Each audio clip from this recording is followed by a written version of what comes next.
Alright everyone, today we are talking about 5 interesting skin conditions that can form clusters within the epidermis. If you are interested in diagnosis, stick around. We'll get to that in a minute. Let's break these down one by one.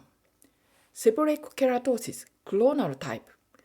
Imagine tiny apartment stacked on top of each other in your skin. That's kind of what happens here.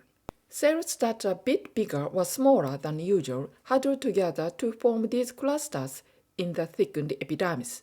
But don't worry, these cells are pretty well behaved, not showing any signs of becoming abnormal. Hydroacanthoma simplex, intraepidermal type of poroma.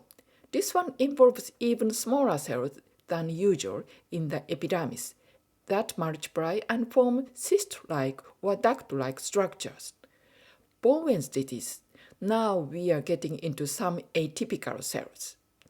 Nuclei tend to clump together and you might see some unusual changes like oddly shaped nuclei and cells that do not mature properly.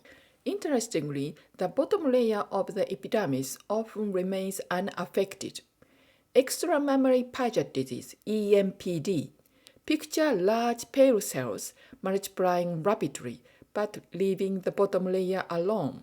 A special stain called CK7 can help us identify these troublemakers.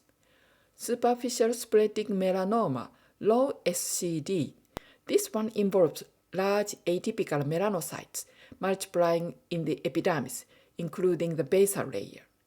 Here is a heads up. Even in EMPD and Bowen's disease, the abnormal cells might sometimes contain pigment granules from nearby healthy melanocyte, so a dark-colored growth does not always mean melanoma. There are actually more conditions that can form clusters in the epidermis, but that's a topic for another day. Thanks for joining me today. Until next time, stay healthy!